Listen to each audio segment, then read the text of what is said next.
Gente, que você jogou esse projeto é, muito já, importante. já tô ouvindo a Alice, a filha da Jamile, que vai Ai, participar mãe, da você live com a jogou isso, gente. sabe? É, Mãe, você jogou isso Olha, gente, é o pra mim seguinte, ficar tá com bom, já ele. tá pode no ficar. nosso Agora eu tô Encontra, né? ocupada, tá bom? A A cartinha pra nossa você. live, vocês Porque podem você comentar fez isso.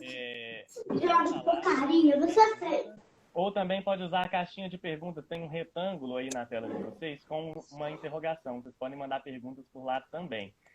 Então vamos começar, Jamile. Vamos. Eu e Amali, Tava super ansiosa por esse momento. nós também, nós também.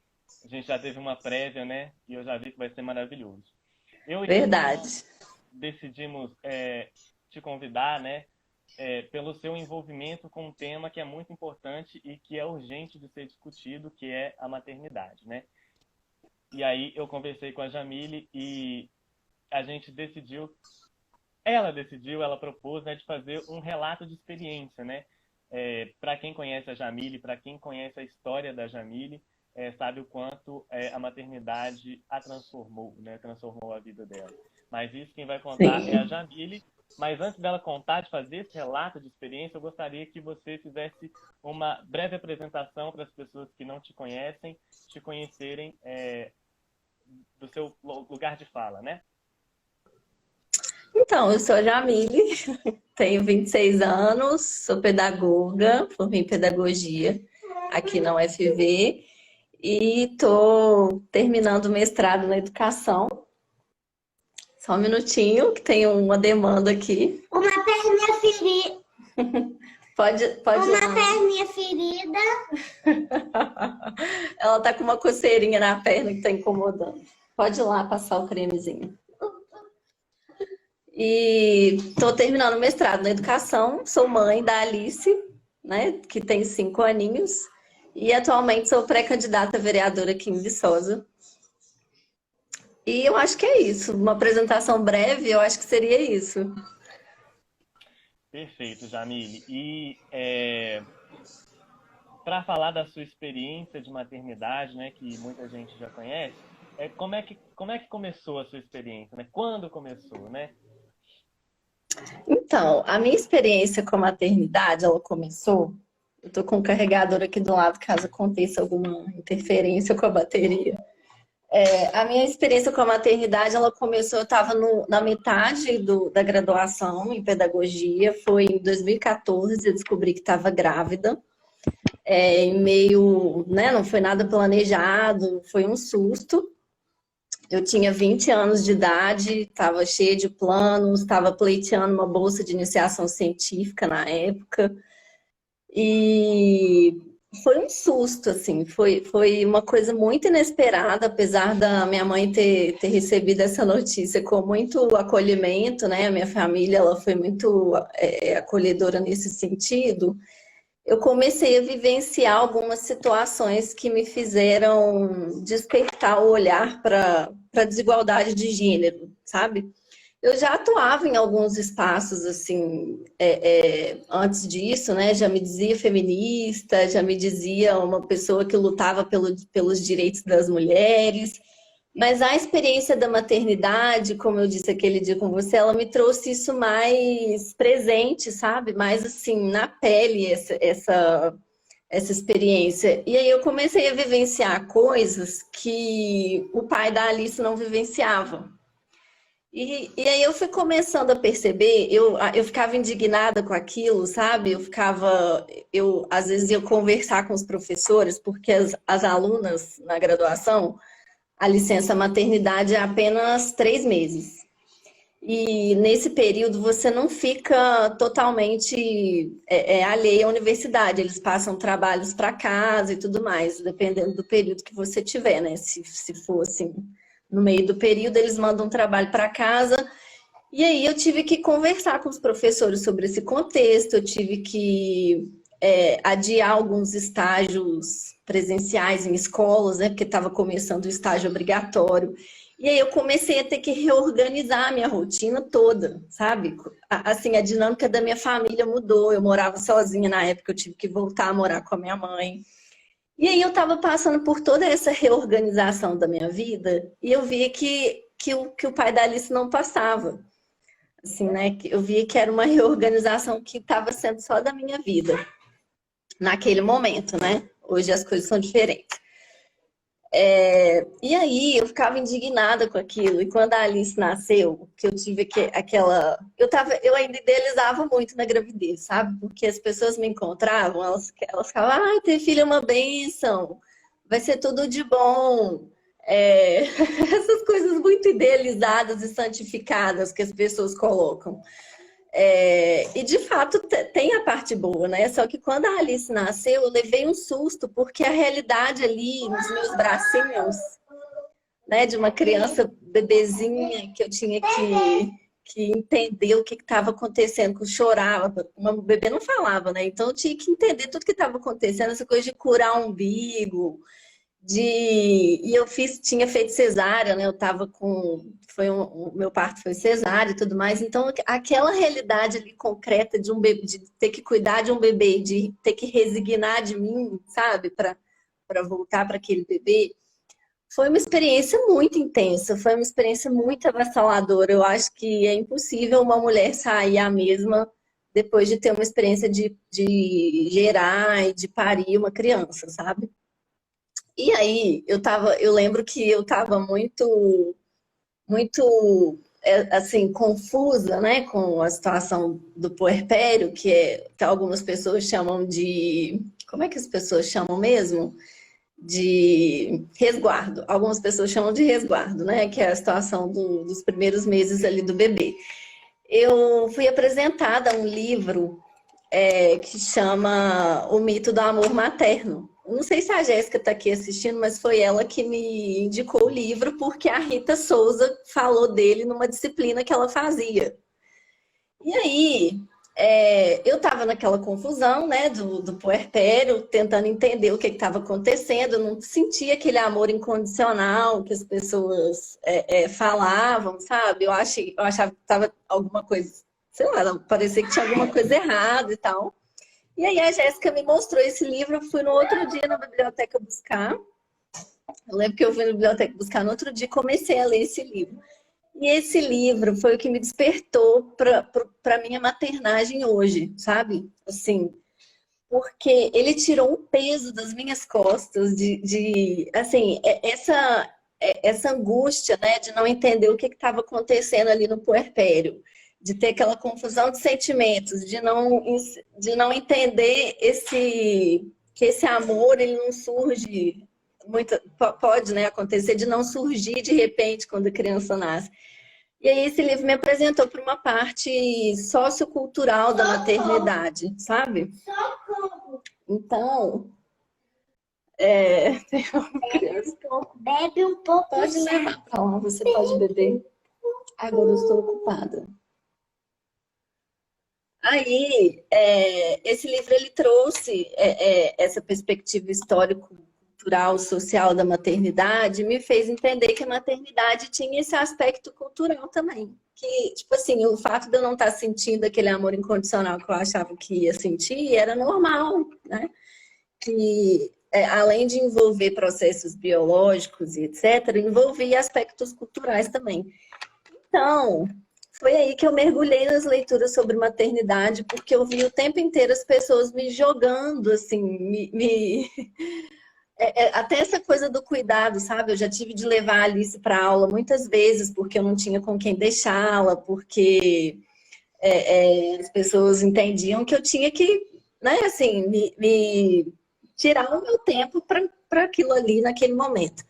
E eu queria ser eu queria fazer outras coisas, eu queria estudar, né? Eu queria ir para aula, assistir a aula, eu queria fazer outras coisas. E aí as pessoas ficavam. Eu lembro de conversar com os professores na época para reorganizar essa coisa das disciplinas. Eu amamentei a Alice até os 2 anos de idade. Ela nasceu em novembro e a minha licença maternidade ela pegou as férias. Então, quando eu voltei da licença maternidade, voltou o período e eu não tinha mais licença. E aí as aulas voltaram, ela tinha 3 meses, eu amamentei ela exclusiva até os 6. E assim, como que eu ia amamentar exclusivamente se eu tinha que estar participando das aulas, né? E aí era um paradoxo que eu me deparava com as questões institucionais, burocráticas, e com o que era recomendado para a gente fazer. Porque a OMS, ela indica, né, que a gente amamente exclusivamente até os 6 meses e depois disso até os 2 anos. Então, como que a OMS dá uma orientação e as leis e instituições dão outra orientação, né? Como que a gente manejava isso? E aí, quando eu voltei, eu fui conversar com os professores, dizendo que eu não ia ter, ia acabar que eu ia ter que faltar muitas vezes, porque eu não tinha com quem deixá-la, ou eu ia ter que levá-la para a aula. Alguns professores, né? Não são todos. Alguns foram muito acolhedores, deixavam levá-la para a aula, não incomodavam em nada, mas alguns ficavam, olha, não posso fazer nada, não é problema meu. Era muito aquela coisa assim, olha, quem pariu que balance o berço, né? Quem pariu o Matheus que E, balance o berço. e isso num curso de pedagogia, de humanas, que supostamente seria uma coisa mais assim, né? É, humana. Sim, foi uma coisa muito paradoxal mesmo, assim, foi situações que eu enfrentei que não condiziam, sabe, com uma orientação de um lado e orientação do outro. E aí eu lembro que eu comecei a fazer lacinho para vender, sabe? Não sei se quem tá aqui, a Amelie lembra, a Amelie me ajudou muito a vender esses lacinhos. E aí eu vendi esses lacinhos e comecei a entrar em grupos de mães empreendedoras. E aí eu comecei a ver relatos de mães que tinham largado o emprego, que tinham sido demitidas, que tinham se, enfim, que estavam vivenciando diversas questões com relação ao trabalho e estava agora tentando organizar a vida no home office com a criança para ficar mais perto da criança. Uma das questões do empreendedorismo materno era essa questão de ficar mais próximo do convívio com a criança e dos cuidados com a criança e poder trabalhar e ganhar dinheiro ao mesmo tempo. Só que como? E aí eu lembro que eu fazia lacinho com agulha, com as coisas assim, com a Alice, às vezes querendo brincar, às vezes esperava ela dormir para fazer os lacinhos, sabe?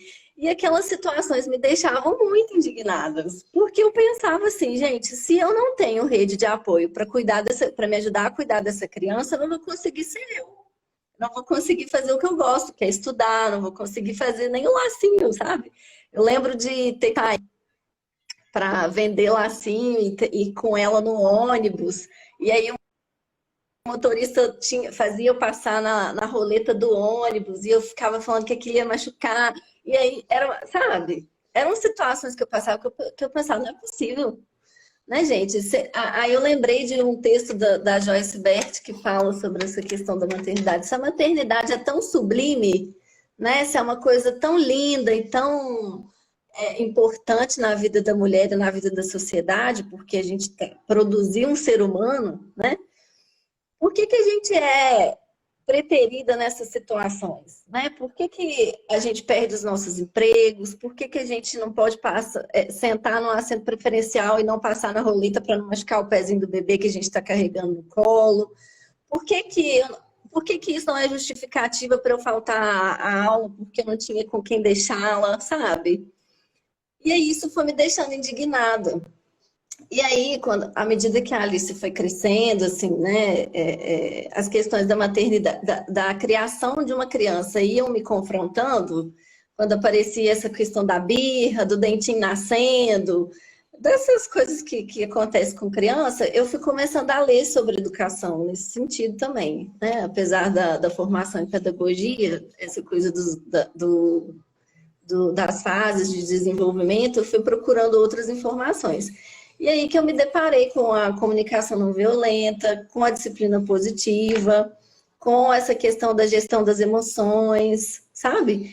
E aí eu pensei nisso, eu falei, já que a minha condição de mãe solo é essa, né?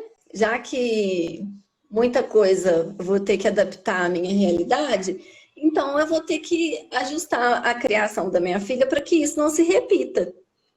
Para que quebre um ciclo, né? Foi aí que eu comecei a despertar para esse novo tipo de educação. Realmente foi tudo que já foi falado aqui, né? A disciplina positiva, a gestão das emoções, né, com a Caena, a Rainha. educação não violenta. Pois é, então isso foi me despertando para pensar no seguinte, né? Se eu estou aqui sendo responsável pela criação de um novo ser humano, né? De uma pessoa que, quando ela crescer, vai compor o tecido social, ela não vai viver sozinha, isolada na mata, tipo o Capitão Fantástico, ela vai conviver em sociedade.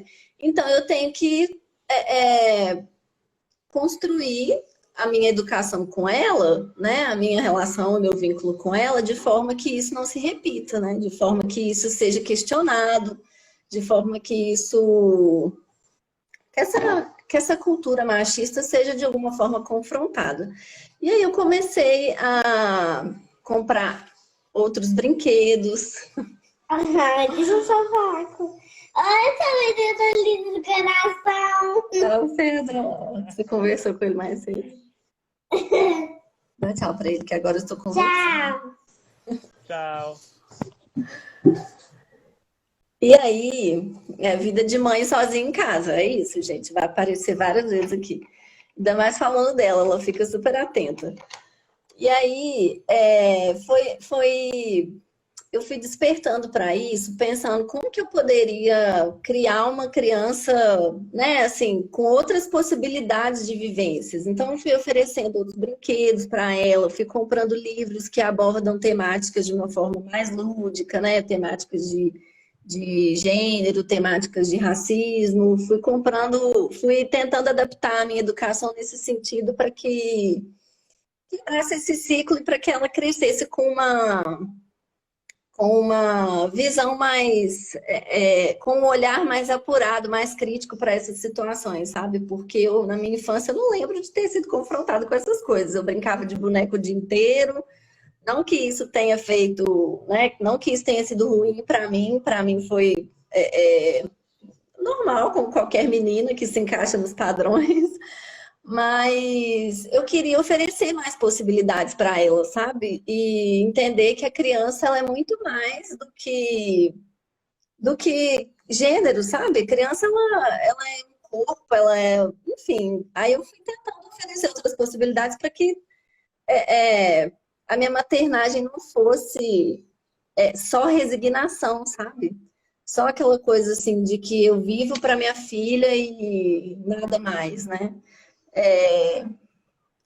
E eu não queria isso, eu queria que ela entendesse que a mãe dela. Eu sou muito honesta com ela nesse sentido também. Eu falo com ela que agora eu não vou brincar, porque eu tô cansada, porque eu trabalhei muito, que tal hora eu vou brincar com ela 15 minutos. Então eu sou muito honesta nesse sentido para também ela entender que eu sou uma pessoa, que eu sou um ser humano e que eu não estou disponível o tempo inteiro, sabe? Eu acho que isso é importante, porque a gente acaba cobrando muito das nossas mães, né? Assim, quando a gente vai ver todos os traumas, assim, tem um livro aqui que chama A Mãe de Todos os Mitos. E ele fala que a maioria das pessoas que vão para terapia, elas relatam muito mais conflitos com a mãe do que com o pai. Isso não é uma coisa pontual, né? Eu fui percebendo, por exemplo, que muitas das coisas que eu passava não era uma questão individual. Por isso que eu fui pensando nessa questão mais política do exercício da minha maternidade, sabe? Porque não eram questões individuais, não era um problema só meu, né? E ela fala isso, que a maioria dos problemas que a gente tem de conflitos e tudo mais é porque a gente foi só criado pela nossa, né? A maioria das pessoas ela foi criada somente pela mãe. Não é à toa que não tem, que tem 5 milhões de crianças no Brasil que não tem o nome do pai na certidão. Não é uma questão pontual, né? Então, eu fui entendendo essa questão mais politizada do exercício da minha maternidade, entendendo isso, não só como um peso, sabe? Não só como uma coisa difícil, mas como isso tornou a maternidade muito mais prazerosa, sabe? Para mim, entender que eu tenho nas mãos essa tarefa de construir um ser humano mais crítico. Depois do susto que você tomou ali com a maternidade, todo mundo falando Jamília é maravilhoso, você falou, ai meu Deus, não tô sentindo isso, agora tá gostoso ser mãe. Ainda mais agora que ela está numa fase bem curiosa, bem falante, bem questionadora. Essa fase é muito legal, muito engraçada. Jamile, você vai me contando, né? Não é meu lugar de fala, né? Sou homem e tal. Mas eu imagino, porque a gente teve a prévia, né? Você me contou um pouco.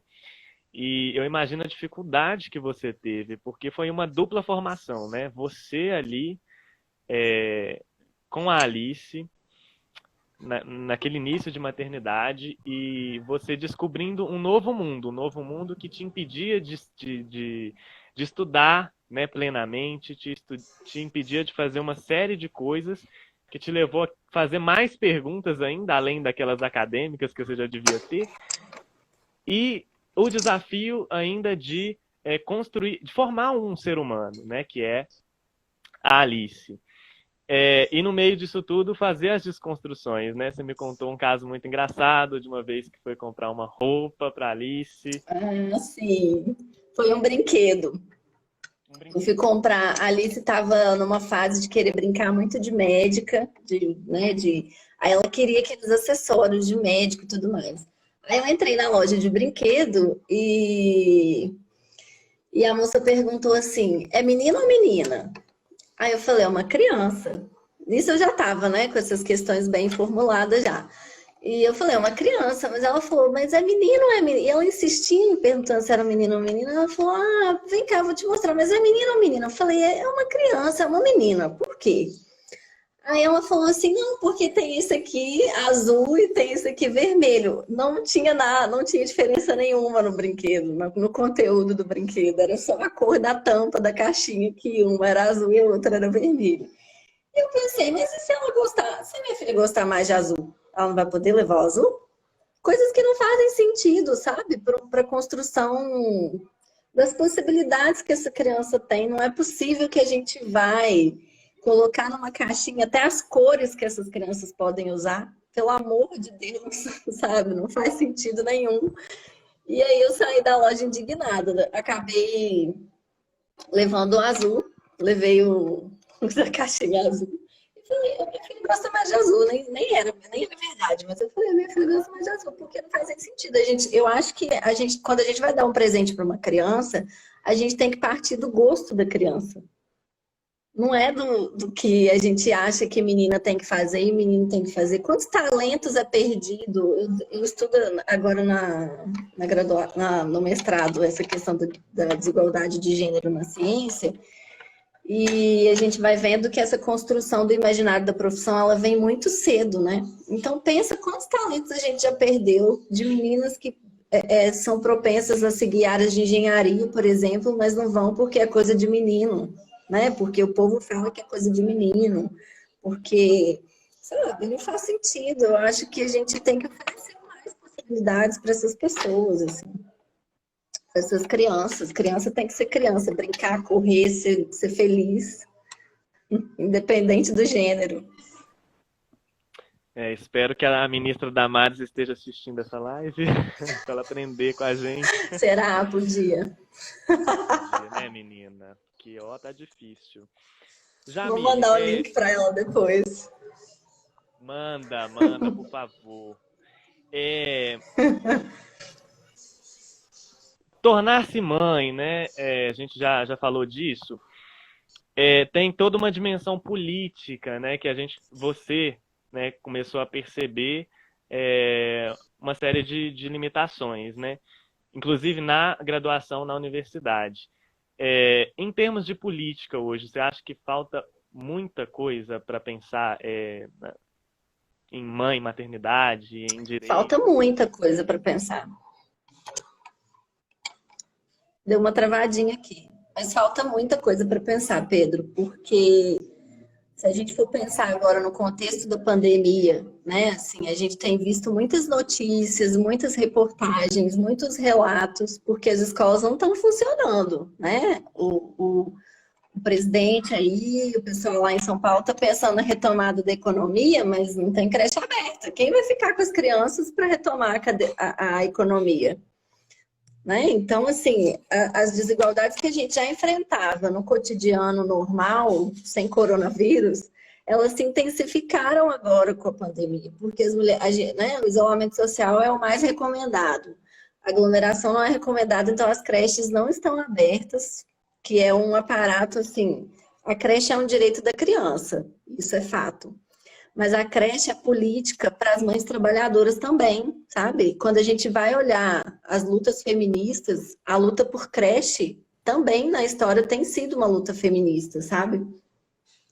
Então, quando a gente pensa nessas desigualdades que estão intensificadas agora na pandemia, as mulheres estão muito sobrecarregadas, porque tem mulheres em teletrabalho, com criança em casa, em ensino remoto, tem mulheres que são professoras e com filho em ensino remoto. Então, assim, tem o trabalho de casa, dividir esse espaço-tempo de casa para o trabalho, para o lazer, para o descanso, é muito complexo. E aí você não pode levar a criança na pracinha, porque a pracinha, né, a praça aqui de Viçosa, ela está cercada, você não pode ir lá brincar. E eu acho que o questionamento nem é esse, assim, porque a gente sabe que o isolamento social é o que vai dar certo, né, nesse sentido. Então, isso não é questionável. Mas o que que a gente faz? Né? Assim, porque as crianças estão aqui, a demanda de trabalho estão aqui, e muitas mulheres não têm com quem dividir. Eu, por exemplo, estou sozinha com a minha filha em casa. Então, ela gritou, sou eu. Então, eu tenho que arrumar a casa, eu tenho que corrigir minha dissertação, eu tenho que brincar com a Alice, eu tenho que fazer o almoço, eu tenho que lavar a roupa. Isso tudo são demandas que ocupam o nosso tempo e a nossa energia, né? Como que você fica depois de um dia de arrumar a casa, de pôr a roupa para lavar, de gerenciar a casa, porque se está faltando arroz lá na lata do arroz, se está faltando sabão em pó, quem sabe disso é quem está, né, gerenciando esse espaço da casa. Então, a carga mental que triplicou depois dessas milhões de reuniões online que a gente tem, né, no Zoom, ainda fazendo isso tudo dentro de casa, dentro de um complexo espaço-tempo, porque tem gente que não tem estrutura para ter um espaço de silêncio, por exemplo. Essas demandas que se intensificaram agora, elas são de antes, elas não são de agora. Então, quando a gente pensa na sobrecarga dessas mulheres que estão com o trabalho doméstico, com teletrabalho, com as crianças em casa, isso tudo é política. Isso tudo depende de política pública, sabe? Uma política pública que pense numa licença parental, por exemplo, né? Que inclua o homem nessa licença, para que ele também tenha participação nessas tarefas de casa, sabe? São muitas questões que permeiam o ambiente doméstico e isso foi uma coisa que me indignou, que não estava na discussão do âmbito público. Porque muitas leituras que eu tenho feito fala dessa questão do trabalho doméstico ser um aparato assim, importantíssimo para o trabalho fora de casa. Porque se o trabalhador ele não tem essa roupa limpa, se ele não tem comida, se ele não tem qualidade de vida nesse sentido, ele não está apto para o trabalho. Então, esse trabalho reprodutivo, né, que a literatura costuma chamar, ele é crucial para a manutenção da vida. Se ele é crucial para a manutenção da vida, por que ele não é discutido nesses espaços, sabe? Então, isso foi uma das coisas que me deixou mais indignada, assim, porque eu não via a minha questão de não ter onde deixar a Alice para eu poder estudar como uma questão, como um problema meu. Eu nunca vi isso como um problema meu. Eu acho que isso é um problema da sociedade, porque não sou só eu, Jamile, que não tem onde deixar a Alice para eu trabalhar, sabe? São milhões de mulheres. Esse caso do menino Miguel, sabe, que entrou, que foi deixado no elevador pela patroa, gente, isso não é um caso isolado, sabe? Isso, eu acho que esse foi o exemplo mais perverso, mais cruel que a gente teve de como é a situação das mães que não têm onde deixar as crianças para poder trabalhar, sabe? E assim, eu tô falando de um lugar onde eu ainda tenho a possibilidade de ficar em casa, não tenho que sair, né? Eu não tenho que me expor ao vírus, nem expor a Alice. Mas olha só, a gente está num contexto que o trabalho precarizado está sendo o normal, né? Infelizmente. Então, assim, o contexto dessa mulher que perdeu o filho porque a patroa não podia cuidar um pouco, porque ela estava passeando com os cachorros dela, sabe? Não faz sentido isso. Então, assim, é urgente que a gente discuta a maternidade, as questões que permeiam o cuidado das crianças, as tarefas da casa, no âmbito público. Não podemos deixar isso apenas como um problema individual, sabe? Porque não é. Você foi falando e me veio várias coisas na cabeça aqui, né? Por exemplo, a questão do trabalho das domésticas, né? Ser considerado um serviço essencial na pandemia, e a gente sabe que a maioria das domésticas são mulheres, né?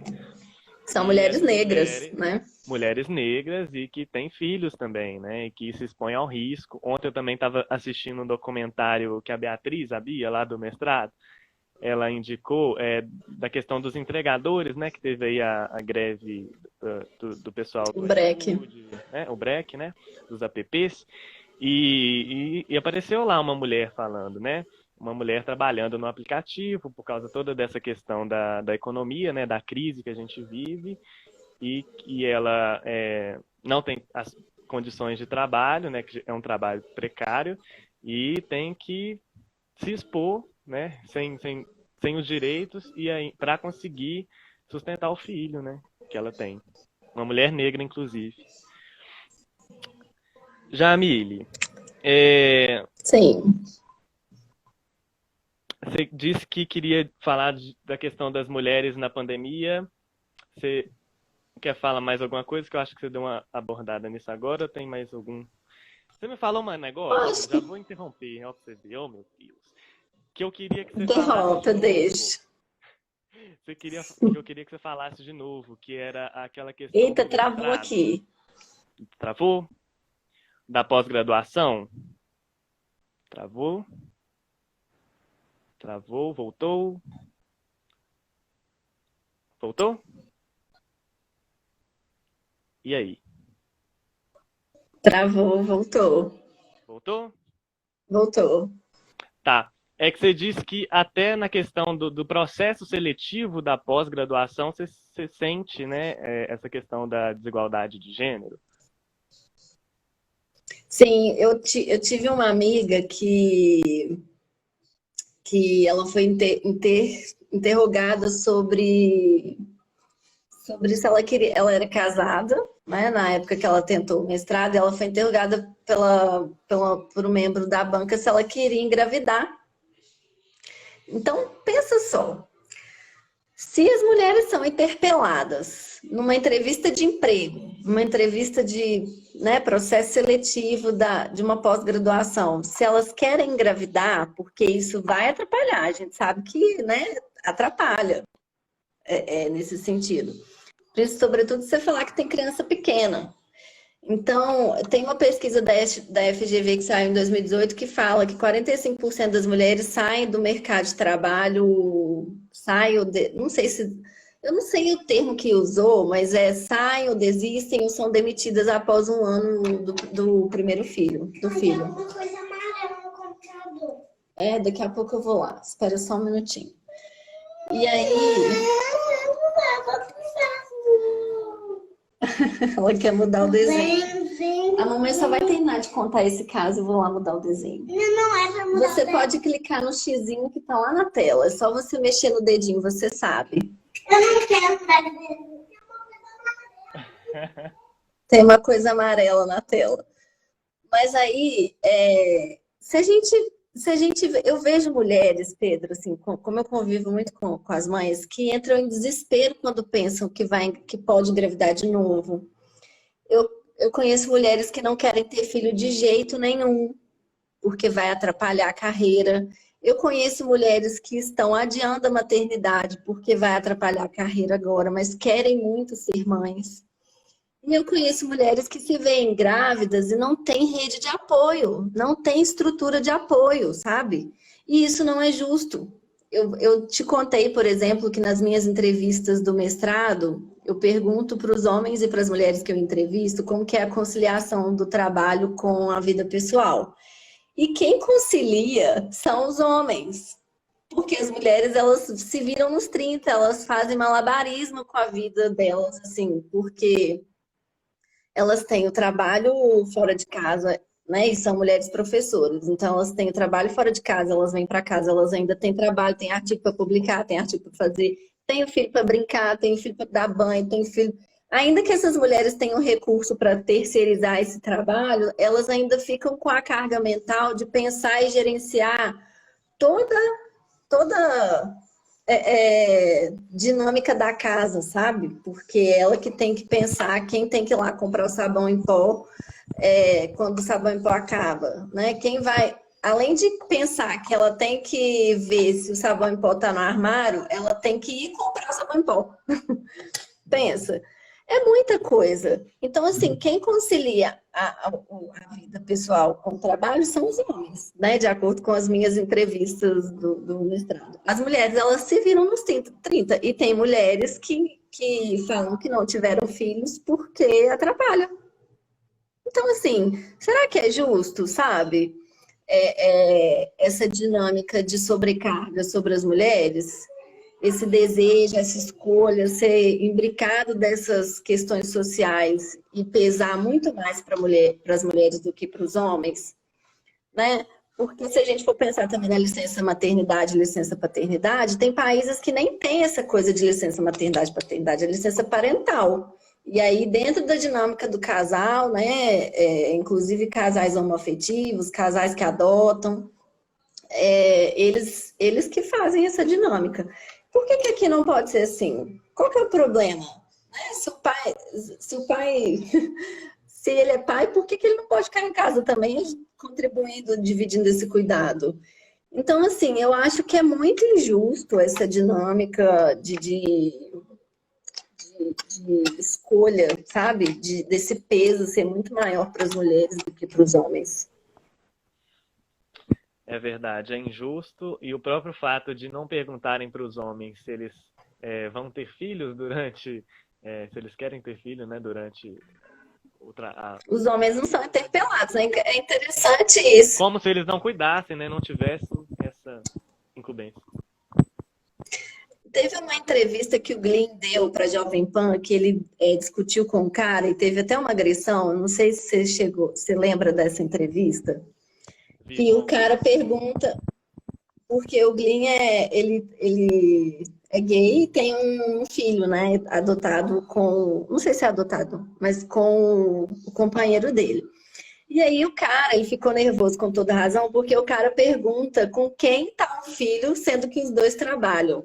Ninguém faz essa pergunta para um casal heterossexual, porque supõe-se que a mulher, mesmo que ela trabalhe, ela cuida do filho. Então, assim, essa pergunta para mim foi um exemplo de que precisa mudar esse aspecto que a gente acha que só a mulher cuida das crianças.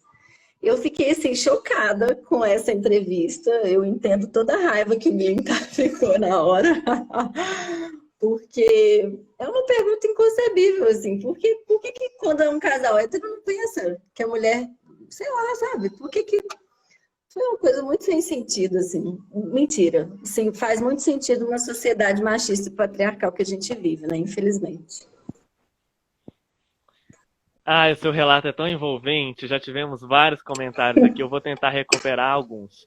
A Elis, maravilhosa, sempre participa. Ela diz que é absurda essa questão e que em empresas privadas isso também acontece.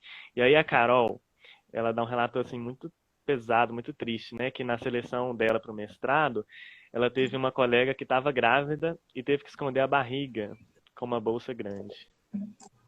Ai, gente. E que não deve ser uma coisa assim esporádica, né, Jamile? Deve acontecer sempre. Não é mesmo, assim, não é mesmo. Eu acho que é um ato de muita. Eu vejo esses relatos de mulheres escondendo a gravidez, inclusive dos chefes, né? Às vezes já está no trabalho, esconde durante um tempo a gravidez para o chefe não descobrir. Muitas mulheres já voltam para o trabalho com medo de serem demitidas. Infelizmente, não é uma coisa pontual, infelizmente.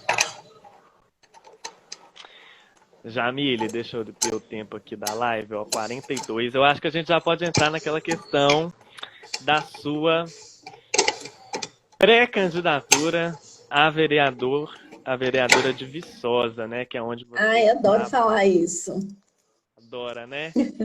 Adoro. E eu acho, não sei, mas eu acho, desconfio que a sua maternidade com certeza influenciou nesse processo de querer se candidatar. E eu gostaria de te perguntar, né, desse processo, dessa candidatura, eu queria te perguntar especificamente, caso eleita, né, se na sua atuação você vai ser a sua bandeira, assim, essa questão de políticas públicas. Eu não sei, né, porque o vereador também, você pode até explicar pra gente o papel do vereador, né, também.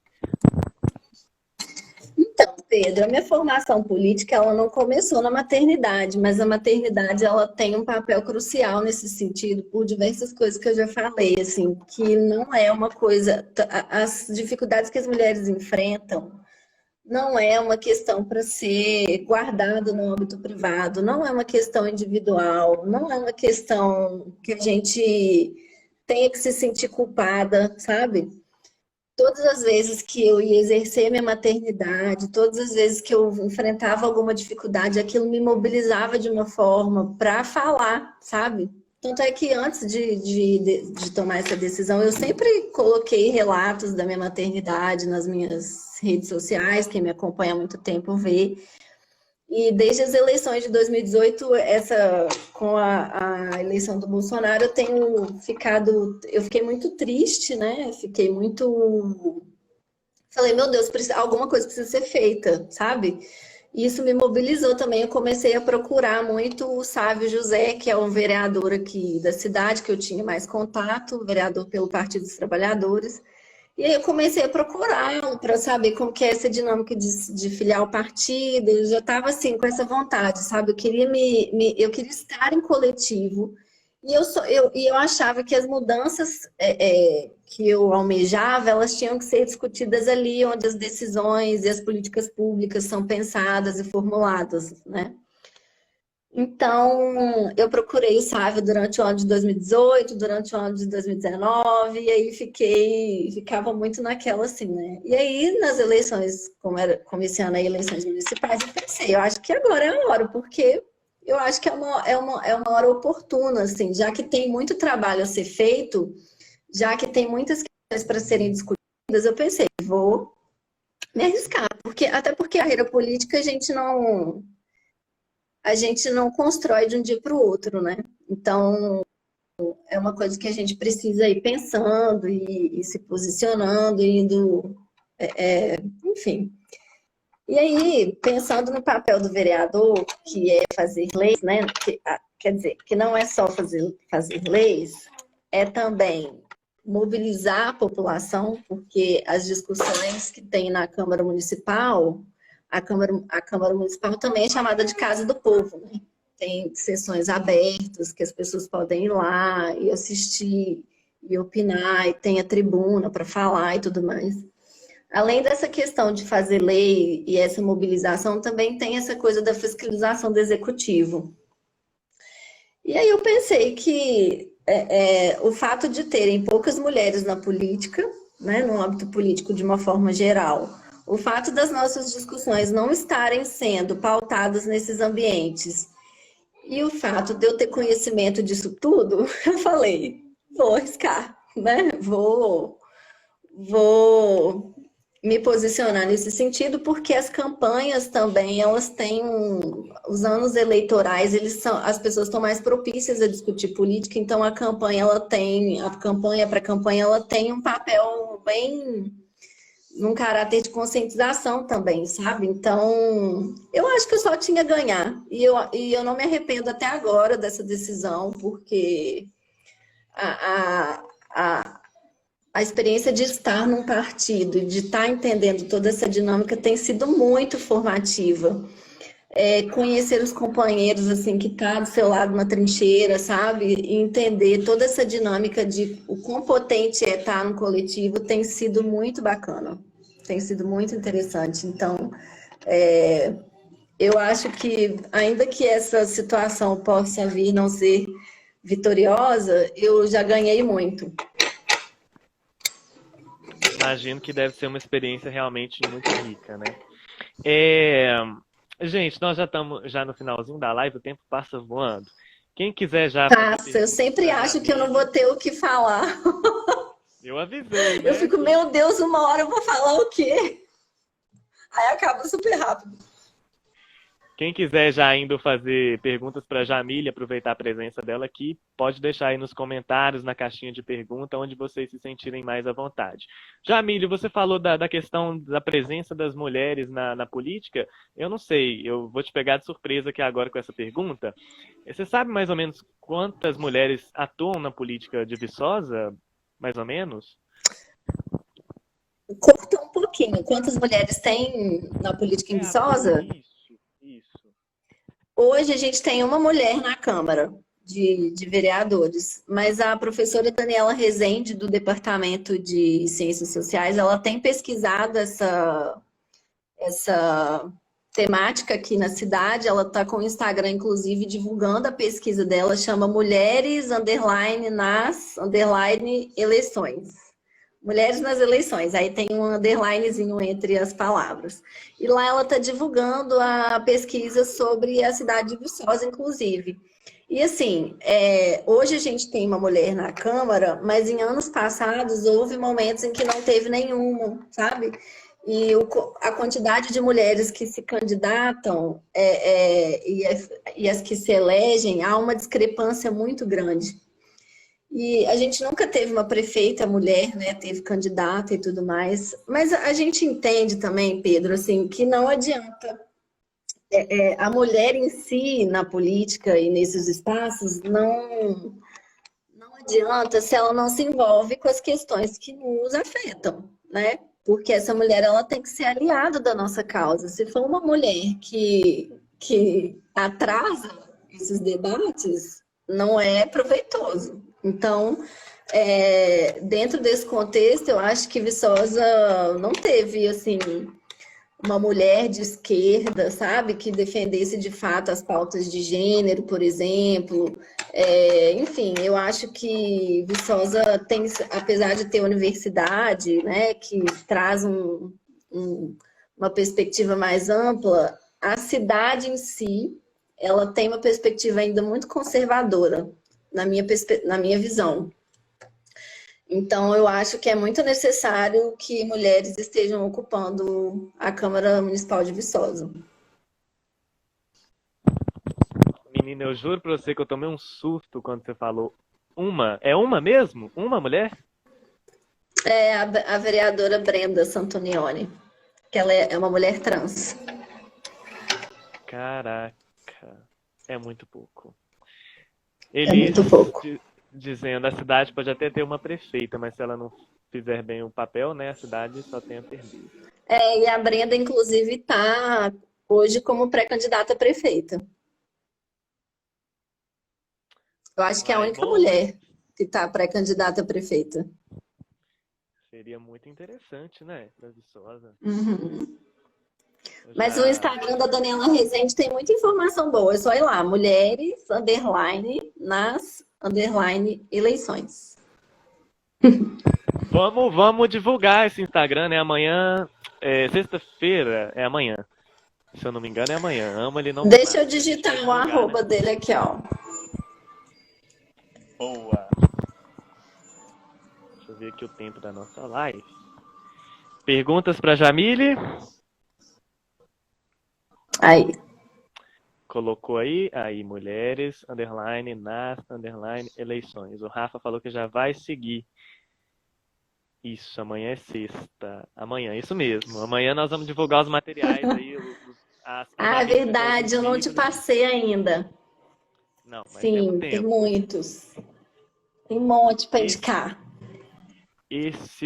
O Mito do Amor Materno realmente é um livro sensacional. Deixa eu ver se aqui ela falou para eu fixar o comentário. Pronto. Elis, obrigada.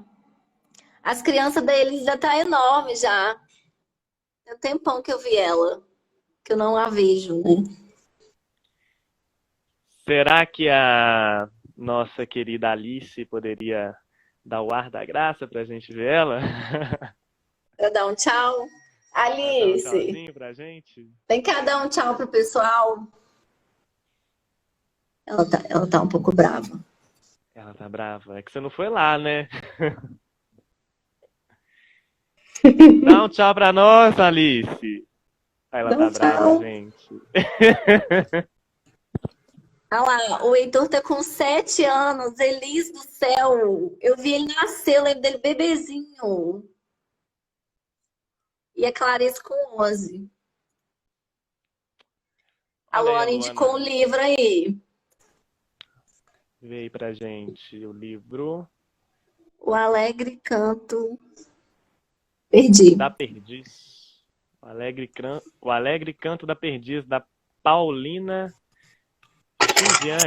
Kisiane. Tô anotando. A questão da maternidade transpassa toda a obra. O livro é O Alegre Canto da Perdiz. Esses dias eu vi um filme na Amazon Prime. Eu não sei se o pessoal aí tem Amazon Prime, mas dá pra você fazer aquele teste grátis por um mês. Aí você boicota e faz mais um mês depois de novo. Você vai mudando e-mail, boicotando. Porque a Amazon é do mal, a gente tem que boicotar ela. Aí tem um filme lá que chama. Tem dois que eu amo. Um talvez você já conheça, chama Juno. E ele fala sobre essa questão da maternidade construída, sabe? É bem legal. Uma adolescente que engravida e decide dar para doação, dar para adoção, para doação, para adoção. E o outro chama Tule, que é um filme de uma mãe muito sobrecarregada, uma mãe de 3 crianças, muito sobrecarregada e decide contratar uma babá. Olha lá, Ama, ele já viu Juno, hein? Esse filme Tule, ele bagunçou a minha cabeça, gente. Eu tive que levar ele até para análise, de tão potente que ele é. Outra dica, façam análise. Maternidade me levou para análise. Ai, adorei, Jamília, adorei essa conversa. Sabia que ia ser ótima. Adorei Pode me estar com chamar de você. novo, adoro. Com certeza nós vamos chamar. Tem aí a sua pesquisa ainda pra gente falar dela, né? Ah, minha pesquisa do mestrado? É, nós vamos falar dela depois. Ah, combinado. Jamile, muito obrigado pela sua participação. É uma honra, é um prazer. Você é minha amiga, né? Eu gostando de você. Muito bom a gente poder ter tido esse momento aqui no Amarelo. E eu deixo aí os últimos minutos para você deixar umas palavras finais. Eu lembro para quem está assistindo a gente que a gente vai encerrar a live com a Jamile, né? A gente vai disponibilizar a live completa e depois daqui a pouco a gente já vai entrar ao vivo de novo para a gente fazer o sorteio do livro. Eu tenho ele aqui em algum lugar. Tá ali. É ótimo esse livro. E uma linguagem fácil, ele tem muitos temas importantes. Bom, Pedro, eu quero muito agradecer você, a Amália, minha comadre. Saudade dela. Quero agradecer muito esse espaço, porque eu acho muito importante a gente entender essa questão da maternidade como uma questão, né, de todo mundo, não só das mulheres, mães, pessoas que têm útero, de todo mundo. Então, eu agradeço muito o espaço mesmo para falar sobre isso, para falar sobre como isso me moveu a ser pré-candidata também. É isso, só tenho a agradecer mesmo. Adoro vocês, vou torcer muito para o Amarelo dar certo, né? Tá dando super certo, tô achando vocês super organizados e super engajados aí em chamar as pessoas. Tá sendo muito legal. Muito obrigada mesmo. Ai, a gente que agradece, Agradecer a eu e Elis, Ana. que participou bastante. A Elisa é ótima. Então, beleza, Jamile, um beijo para você. Galera, a gente já vai entrar ao vivo, a Amelie vai entrar ao vivo, vamos fazer junto esse sorteio. E muito obrigado para quem assistiu a live. Jamile, um beijo.